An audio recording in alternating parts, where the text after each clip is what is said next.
শিয়ালদা ডিভিশনে কেন বাড়তি মহিলা কামরা দেওয়া হলো সেই প্রশ্ন তুলেই বুধবার সকালে শিয়ালদা দক্ষিণ শাখার দক্ষিণ বারাসাত রেল অবরোধ করলেন নিত্যযাত্রীদের একাংশ।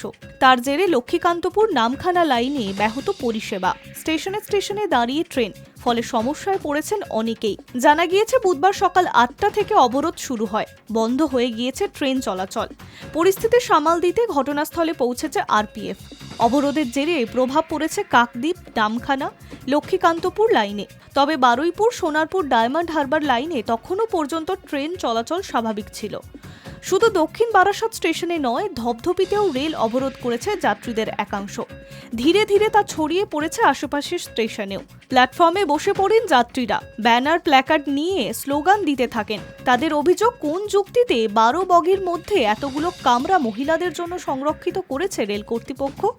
নারী নিরাপত্তার প্রয়োজন অবশ্যই রয়েছে, কিন্তু তার জন্য সাধারণ যাত্রীদের ওপরে অতিরিক্ত চাপ সৃষ্টি হলে সমস্যা বাড়বে বই কমবে না। অবরোধকারীদের দাবি, লোকালে মহিলা কামরা বৃদ্ধির ফলে সাধারণ যাত্রীদের সমস্যায় পড়তে হয়েছে, বিশেষত পুরুষ যাত্রীরা। ব্যস্ত সময়ে এমনিতেই ট্রেনে ভিড় থাকে, সব কামরাই ভিড়ে ঠাসা, কিন্তু মহিলা কামরা বেড়ে যাওয়ায় সাধারণ কামরায় ভিড় আরও বাড়ছে, সমস্যা বাড়ছে। সেই প্রতিরোধেই রেল অবরোধ। রেলের ঘোষণার পর থেকেই শিয়ালদা ডিভিশনের বিভিন্ন দিকে অসন্তোষ দেখা যাচ্ছে নিত্যযাত্রীদের মধ্যে।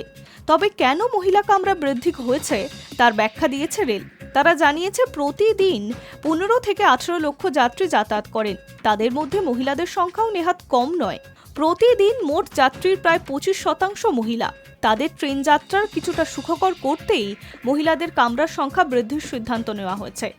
রেল জানিয়েছে, ট্রেন এবং স্টেশন চত্বরে যৌন হেনস্থার ঝুঁকি কমাতে শিয়ালদা বিভাগ সর্বদা তৎপর।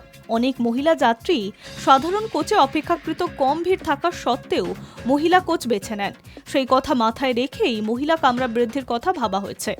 High news network.